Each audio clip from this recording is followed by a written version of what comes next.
Hello, Katie Hunt here. I hope that you are doing well. I wanted to talk to you a little bit about transformation. Now, this is an enormous topic, but I will try to make it brief and just stick to the highlights.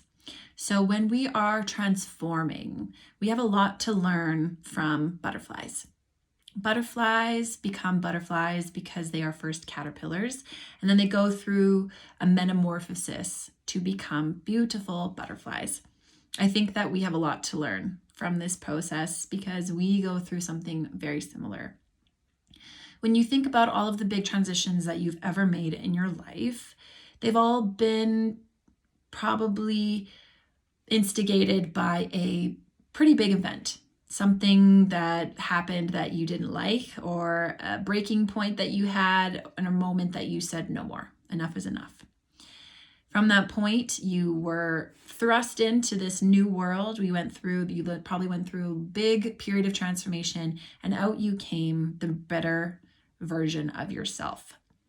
This happens on a smaller version all the time, but those really big, life-changing transformations that you've made, you've probably gone through your own little cocoon phase, where the old you has completely been broken down in order for this new you to emerge.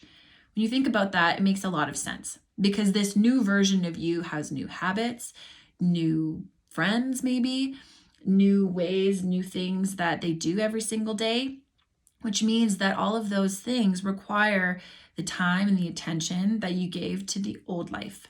So in a sense, the old version of you completely dissolves or dies so this new you can be reborn.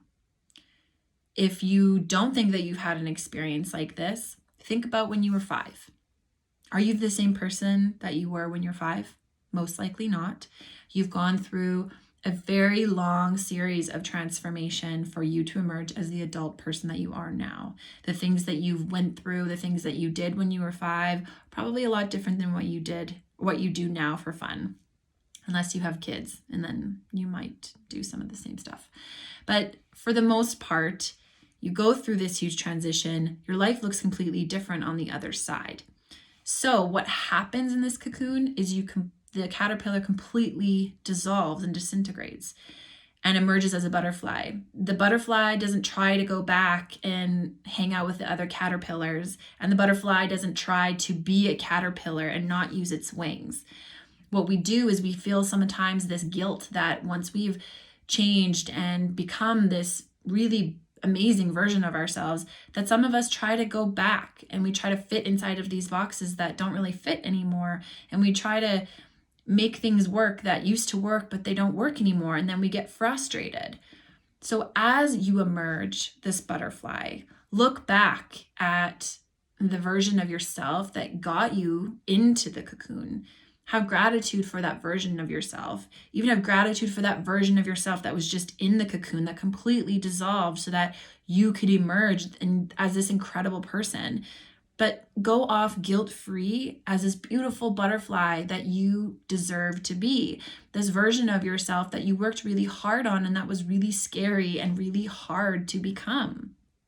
That version of yourself requires new habits and daily routines and probably some new friends and a lot of rest. You need to rest.